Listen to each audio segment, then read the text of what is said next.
नमस्कार, आप देख रहे हैं दृश्य मंच। मैं हूं शैलेंद्र। आज बात करेंगे कि लगातार शिक्षा पर बढ़ती महंगाई, चाहे वो व्यक्तिगत रूप से संबंधित स्कूल हों, चाहे वो कॉन्वेंट स्कूल हों या फिर निजी स्वामित्व के स्कूल हों, और या फिर सरकारी महाविश्वविद्यालय हों या फिर विश्वविद्यालय हों।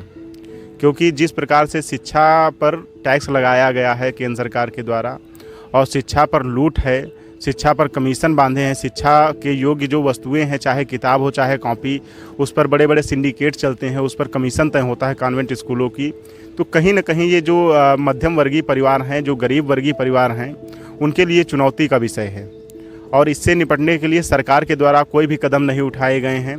जो सरकारी शिक्षा दी जाती है, जो सरकारी स्कूल, प्राथमिक विद्यालय हो चाहे इंटर कॉलेज हो, उनमें की हालत इस प्रकार की है कि उसमें कोई व्यक्ति पढ़ना नहीं चाहेगा, ना तो कोई अपने बच्चों को पढ़ाना चाहेगा। और जो प्राइवेट स्कूल हैं उनमें लगातार लूट का धंधा बनता जा रही है, वो जो उसकी स्टेशनरी की किताबें या स्टेशनरी का सामान होता है। तो हमारे साथ हैं अभिषेक जी। हम अभिषेक जी से जानेंगे कि आपके गांव में जो आसपास पड़ोस के या फिर आप ही हैं जो इस प्रकार की महंगाई का शिकार हुए हैं, तो आप जो इस प्रकार की महंगाई का शिकार होते हुए सरकार से क्या मांग करना चाहते हैं, बताइए अभिषेक। नमस्ते, मेरा नाम अभिषेक है। मैं ये कहना चाहूँगा कि हमारे रिश्तेदार में एक लड़की है जो CMS में इस समय पढ़ती है। उसकी फ़ीस नर्सरी की 4,000 रुपये है। और जैसा मैंने उसको सुना तो मेरे ज़मीन पे नीचे से पूरी ज़मीन खिसक गई कि 4,000 रुपये में इतनी फ़ीस, वो भी नर्सरी में। वो आगे चल के पता नहीं वो 20,000 हो जाएगी। और हम लोग तो 4,000 में पूरा साल पार कर दिया करते थे। ऐसे ही रही तो भैया जो अमीर आदमी होगा वही पढ़ पाएगा, गरीब तो पढ़ नहीं पाएगा। तो अगर ऐसी सरकार रहेगी तो भाई बहुत दिक्कत हो जाएगी। और सरकारी स्कूलों का जो हाल है वो तो बहुत बुरा ही है, सबको पता ही है। और अगर ऐसा रहा तो हम लोग का क्या हाल होगा, जो गरीब है वो क्या कर पाएगा। तो मैं तो सरकार से यही प्रार्थना करूँगा कि जो इतनी फ़ीस बढ़ाई जा रही है वो ना करें। और मैं तो लखनऊ यूनिवर्सिटी का छात्र हूँ। यहाँ पे हम लोगों की 3,000 बच्चे ऐसे पढ़े हैं OBC के जिनकी स्कॉलरशिप नहीं आ रही। अगर ऐसा ही रहा तो हम लोग का क्या होगा। और मैं तो यही कहूँगा कि गवर्नमेंट को कुछ करना चाहिए। अगर नहीं करी तो सभी छात्र मिलके विधानसभा का घेराव करेंगे। यही मुझसे कहूँगा सभी छात्रों से। और यही कहना चाहिए कि अगर सरकार कुछ काम नहीं करेगी तो भाई सरकार को भी झेलना पड़ जाएगा। तो आप ये बताइए, आपका यहाँ से कौन सा कोर्स है? मैं यहाँ से BA कर रहा हूँ। आपकी फ़ीस कितनी है? मेरी फ़ीस यहाँ 10,000 रुपये है। आपके सब्जेक्ट क्या क्या हैं? मेरा सब्जेक्ट है social work, Asian culture, NCC है। आप बताइए, इनका सोशल वर्क, एशियन कल्चर और NCC है, इसकी फ़ीस 10,000 है। और यहीं अभी 2 साल पहले इसी सब्जेक्ट के 2,000 रुपये फ़ीस थी। बिना घोषित किए पूर्व, बिना पहले बताए 8,000 रुपये की वृद्धि कर दी जाती है फ़ीस में। और 8,000 रुपये जो मध्यम वर्गीय परिवार होता है उसके लिए बहुत होता है। ये किसान परिवार से आते हैं।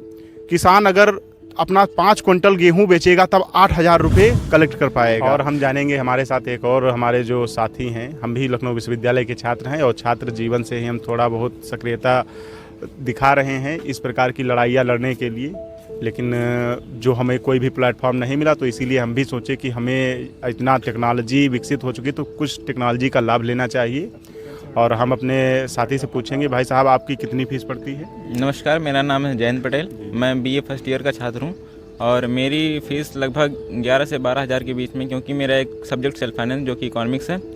मैं इस विषय पे ये कहना चाहता हूँ कि यहाँ पे फ़ीस की वृद्धि लगातार हर साल कुछ ना कुछ होती रही है, तो इस पे छात्रों का बोझ थोड़ा बढ़ा है। और जो मध्यम वर्गीय परिवार से आते हैं उनको कुछ ज़्यादा ही झेलना पड़ेगा, क्योंकि स्कॉलरशिप में भी जो होती है इस समय, जहाँ तक मुझे सुनने में आ रहा है कि कुछ बच्चों का फंसा हुआ है स्कॉलरशिप, जो कि OBC सेक्टर से आते हैं।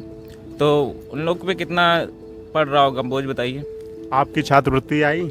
हाँ, मेरी आ चुकी है। क्योंकि कितनी आई आपकी? मेरी जितनी फ़ीस थी उससे 1,000 कम आई है।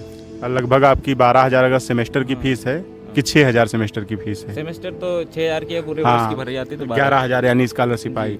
आप रूम लेकर रहते हैं या घर से आते हैं? नहीं, घर से है मेरा। आपका रोज़ का किराया कितना लगता है? लगभग मेरा यहाँ से घर 8 किलोमीटर दूर है, तो लगभग अगर आने जाने का मिला है तो 50 रुपये तक हो जाता है। हाँ, तो ठीक है। लेकिन आपको जो जैसे स्कॉलरशिप का लाभ मिला, फिर भी आपको अपना जो पढ़ाई के लिए घर पर ही डिपेंडेंट रहना पड़ता है, जैसे किराया हो गया, किताबों का खर्चा हो गया और जो विश्वविद्यालय में आपको अन्य चीज़ों की आवश्यकता होती है उसका खर्चा हो गया, तो आप घर से खर्चा लेते हैं। जी जी।